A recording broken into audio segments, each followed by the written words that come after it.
사람들은 지금이 역사상 전례 없는 탈진실의 시대라고 생각합니다. 하지만 사실 지난 역사 속 그 어느 페이지에서도 진실의 시대는 존재하지 않았습니다. 예나 지금이나 진실을 왜곡해서 돈을 버는 사기꾼과 허위 정보로 사람들을 현혹하는 허풍쟁이가 난무합니다. 지금부터 각양각색 거짓이 판치는 역사 속으로 들어가 봅니다. 이 영상은 윌북출판사의 진실의 흑역사를 바탕으로 제작되었습니다. 세상엔 논쟁의 여지가 없는 빼도 박도 못하는 진실이 있습니다. 예컨대 불이 얼음보다 뜨겁다는 사실 등이 있는데요. 이런 불변의 자연 법칙을 논외로 한다면 모든 역사는 모호하기 그지없습니다. 세상에는 정치인이 거짓말쟁이라는 인식이 만연합니다. 직업 신뢰도 조사에서도 정치인은 꼬박꼬박 꼴찌로 나올 정도인데요. 어느 인간 집단이나 그중 소수는 습관적으로 거짓말을 하는데 특히 정치인들에게 이런 이미지가 굳혀진 이유가 뭘까요? 정치인들에겐 거짓말하기 좋은 무대와 잘 들어주는 청중이 있기 때문입니다. 정치적 기만의 역사는 딱 정치의 역사만큼이나 긴데요. 국제 정치에서 허위 사실이 판치는 대표적 시기는 전쟁 시작 지점이었습니다. 게다가 전쟁 중에 생산되는 정보도 신빙성 없기로 악명이 높은데요. 전쟁이라는 상황 자체는 소문, 착각, 선전이 뒤섞인 허황된 정보를 폭발적으로 양산해내곤 합니다. 미국 독립전쟁이 마무리되어 갈 무렵인 1782년 4월 보스턴 인디펜던트 크로니클지 부록에 충격적인 기사가 실립니다. 캐나다 총독실로 보내지던 큰 소포 8개 속에서 총 1000점에 이르는 인간의 머리 가죽이 나왔다는 겁니다. 이 소름 끼치는 화물은 뉴 잉글랜드 민병대의 게리시 대위가 발견했다고 보도되는데요. 게리시 대위는 인디언들이 영국 정부의 지시를 받은 후 미국인 포로들에게서 3년간 머리 가죽을 모았다고 설명합니다.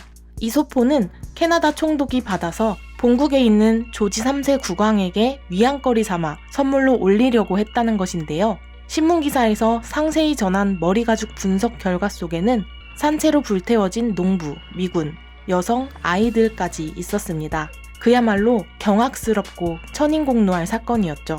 첫 보도가 나간 후 몇 달에 걸쳐 여러 신문이 비슷한 내용을 발표합니다. 영국인들은 아연실색했고 미국인들은 그런 만행을 지시한 영국의 잔혹함에 경악을 금치 못합니다. 하지만 이 보도는 사실 완전한 거짓이었습니다. 게리시 대위라는 인물은 세상에 존재하지 않았고 머리가죽이라는 끔찍한 전리품은 조지 국왕에게 전해지지도 않았습니다. 그게 다가 아니었습니다. 신문조차도 가짜입니다. 해당 신문은 실제로 존재했으나 그 문제의 부록이라는 것은 완전한 위조신문이었죠. 이 가짜신문을 만든 사람은 다름 아닌 프랑스 주재 미국 대사이자 미국 건국의 아버지인 벤저민 프랭클린이었습니다. 당대 가장 존경받는 위인 중 한 명이던 프랭클린이 왜 그런 터무니없는 사기를 궁리해냈을까요? 간단히 말하면 영국을 겨냥한 흑색 선전이 목표였습니다. 프랭클린이 그 가짜 신문을 유포할 무렵 미국 독립전쟁은 거의 끝난 것과 다름없었습니다. 그는 영국 여론을 움직여서 자국의 만행에 대해 미국의 배상금을 치러야 한다는 쪽으로 유도하려 한 겁니다. 하지만 그가 거짓말을 워낙 좋아했던 것도 한몫했을 겁니다. 프랭클린은 평생에 걸쳐 황당한 농간을 꾸준히 즐겼는데요. 때론 정치적 목적을 위해, 때론 경제적 이득을 위해 그는 역사상 가장 왕성하고 유능하고 창의적이었던 거짓말쟁이로 꼽기에 손색이 없었습니다. 당시에는 인쇄술 혁명에 힘입어 요즘 말로 콘텐츠가 폭증했고 진짜 그럴듯한 거짓말은 한번 세상에 내보내고 나면 소기의 목표를 이룬 뒤에도 조용히 소멸하지 않습니다. 거짓말은 좀비와 같아서 절대 죽지 않고 사람의 뇌를 노립니다. 프랭클린의 농간도 예외가 아니어서 그의 거짓말은 사후 수십 년 후에 맹렬한 기세로 부활합니다. 잘못된 믿음이 미국인의 집단 의식 속에 자리 잡으면서 인디언은 무자비한 야만인이라는 인식 강화에도 한몫하게 됩니다. 돈 벌 기회가 있는 곳에는 진실을 왜곡해서 돈을 벌려는 사람이 늘 있기 마련입니다. 우리가 만들어 놓은 세상에선 돈이 권력이 될 수 있기 때문입니다. 일단 된다고 우기기 자세는 경영 분야에서 용납되는 정도가 아니라 아예 기업가 정신의 필수 덕목으로 꼭 가르칠 정도입니다. 한 예로 마이크로소프트가 탄생한 계기를 들 수 있는데요. 어느 날 빌 게이츠가 최초의 개인용 컴퓨터로 알려진 알테어 제조사 사장에게 전화합니다. 빌 게이츠는 같이 일하던 친구 앨런인 척하면서 알테어에서 구동되는 소프트웨어를 만들어놨다고 말합니다. 알테어 사장은 감탄하면서 와서 시연해달라고 합니다. 하지만 게이츠가 한 말은 전혀 사실 무근이었습니다. 게이츠와 앨런은 소프트웨어를 만들어 놓기는커녕 아직 만들려고 시작도 안 한 상태였습니다. 두 사람은 전화통화를 하고 나서 시연 날짜까지 남은 2달 동안 미친 듯이 소프트웨어를 개발합니다. 알테어 컴퓨터가 없어서 소프트웨어가 잘 돌아가는지 테스트도 못 해봤지만 약속 장소에 가서 시연에 성공합니다. 일단 된다고 우기기 작전의 성공 사례는 그 밖에도 많습니다. 스티브 잡스가 2007년 아이폰을 선보여 세상을 감탄시킨 순간도 그 예인데요. 전화기의 개념을 바꿀 혁신적이고 마술 같은 제품이라 당당히 선언했지만 한 가지 문제가 있었습니다. 애플에서 그때까지 아직 제대로 작동하는 아이폰을 만들지 못한 것이었죠. 시제품이 있었지만 계속 다운되고 작동이 멎고 전화가 끊어졌습니다. 샌프란시스코 모스코니 컨벤션 센터를 가득 메운 열정적인 관객 앞에서 잡스가 생중계로 시연에 나섭니다. 그는 이 앱 저 앱을 자유롭게 실행하면서 아이폰의 획기적 성능을 여유롭게 뽐내는 듯 했지만 실제로는 정확히 짜인 순서에 따라 한치의 어긋남 없이 기기를 조작했을 뿐이었습니다. 그것은 애플 엔지니어들이 고민 끝에 찾아낸 조작 순서로 문제없이 진행할 수 있는 거의 유일한 방법이었습니다. 게이츠와 잡스가 오늘날 전 세계 경영대학원 수업 자료에 꼭 이름이 올라가는 이유는 우긴 다음에 되게 만들었기 때문입니다. 할 수 있다고 생각하고 일단 직감적으로 결단을 했는데 실제로 그렇게 해내고 마는 것이었죠. 물론 빌 게이츠와 스티브 잡스가 사기꾼이라는 건 아닙니다. 둘 다 유능한 실력자였고 세상에 혁신을 일으켰으니까요. 결론은 모든 게 결과론적이라는 이야기입니다. 우리가 역사에 우긴 사람으로 남을지 되게 한 사람으로 남을지는 해보고 나서야 알 수 있습니다.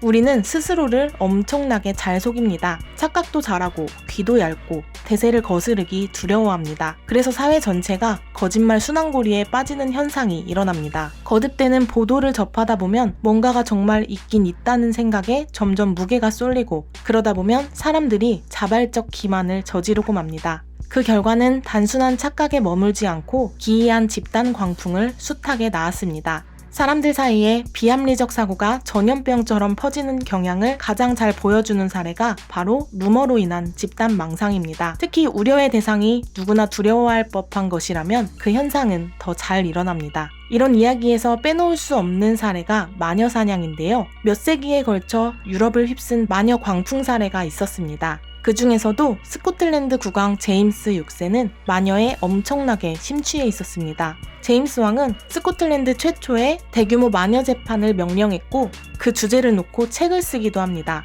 이는 전국적으로 마녀 광풍에 불을 지피는 데 일조했고 이는 엄청나게 많은 여성들과 꽤 많은 남성들이 죄 없이 처형당하는 결과로 이어지게 됩니다. 사실 제임스의 주변엔 그를 암살하려는 사람이 너무 많아서 어쩔 수 없는 피해망상증 기질이 좀 있었는데요. 그동안 날씨가 나빠 항해에 실패했던 일을 심각하게 따져보다가 결국 마녀들 때문이라는 결론을 내린 겁니다. 그리하여 스코틀랜드 노스베릭에서 마녀 재판이 시작됩니다. 70명에 이르는 여성들이 다양한 마녀 관련 활동을 벌인 혐의로 재판에 넘겨집니다. 잉글랜드의 마녀 재판을 연구해보니 마녀로 몰린 이들 대부분은 이웃들에게 완전 인기가 없는 인물들로 보인다고 전해집니다. 주범으로 의심되는 이들은 잔인하게 고문하여 자백을 받아냈고 몇 건의 고문에는 제임스 왕이 몸소 참여하기도 합니다. 왕이 발행한 소책자에 따르면 마녀들의 자백은 다양했습니다. 악마의 엉덩이에 입맞춤하기, 고양이를 바다에 내던져 폭풍을 일으키기 등이었습니다. 그 후 5, 60년에 걸쳐 스코틀랜드에서만 약 1,500명이 마녀라는 이유로 처형됐다고 추정됩니다. 나아가 신성 로마 제국의 독일어 사형권에서는 무려 25,000명이 처형되었고 대부분 여성이었습니다. 이와 유사한 마녀 사냥 현상은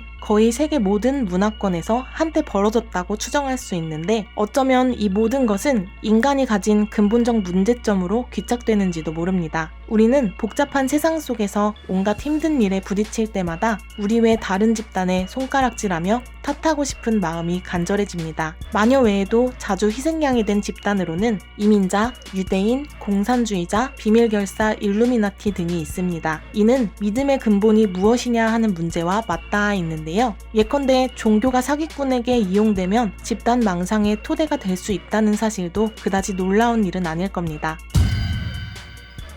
역사에 대해 우리는 모르는 것도 많고 잘 모르면서 안다고 생각하는 것도 많습니다. 안타깝게도 우리가 모르는 게 뭔지 모를 뿐입니다. 그럼 결론은 어떻게 되는 걸까요? 우리는 평생을 허위 정보의 안개 속에서 살아야만 하는 걸까요? 세상은 복잡하고 세상 돌아가는 걸 정확히 아는 사람은 없지만 그렇다고 그게 위기는 아닙니다. 세상은 원래 그랬습니다. 우리가 거짓에서 진실로 조금 더 다가가려면 기겁하지 말아야 합니다. 우리는 거짓말 속에서 살 수밖에 없지만 우리가 할 수 있는 최선은 감시하고 견제하는 것뿐입니다. 개개인은 하나의 정보를 내 개인적 편향에 맞춰서 보고 있진 않은지 최대한 의심하며 바라보고 있는지 확인하고 이런 태도를 사회 전체로 확장할 필요가 있습니다. 또한 누구나 실수는 할 수 있으므로 우리는 자기 실수를 솔직히 인정하는 사람을 칭찬해주는 아량을 더 키워야 합니다. 자기가 지지하는 후보가 선거에서 졌다고 해서 세상은 진실 따윈 신경 쓰지 않는다고 자포자기하는 태도는 그리 어른스럽다고 말하기 어렵습니다. 인터넷은 헛소리 생산 공장이며 아무도 손쓸 방법이 없다는 생각 역시 바람직하지는 않습니다. 우리가 겪는 루머의 난무, 신생 통신 기술에 대한 집단 공황,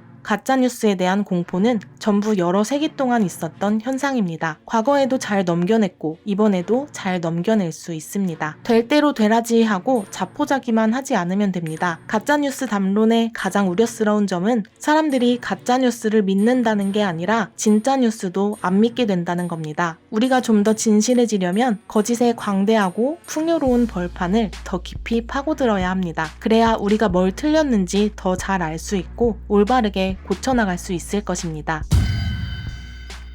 영상 제작에 참고한 도서 진실의 흑역사에서는 진실이란 무엇이며 인류는 진실을 피하기 위해 어떤 기발한 방법을 써왔는지에 대해 풀어놓고 있습니다. 희대의 사기꾼들과 상상으로 그려진 세계 지도의 역사, 역사의 한 획을 그은 정치인과 장사꾼들의 거짓말까지 여러 진실에 대한 놀라운 이야기를 흥미롭게 다루고 있어서 시간 가는 줄 모르고 재미있게 읽었습니다. 이 책을 읽고 나면 역사적으로 진실시대란 없었다고 말하는 이유가 이해되실 겁니다. 역사 속의 거짓말, 진실의 흑역사에 대해 더 알고 싶은 분들에게 이 책을 추천드립니다. 구독과 좋아요, 댓글은 영상 제작에 큰 힘이 됩니다. 감사합니다.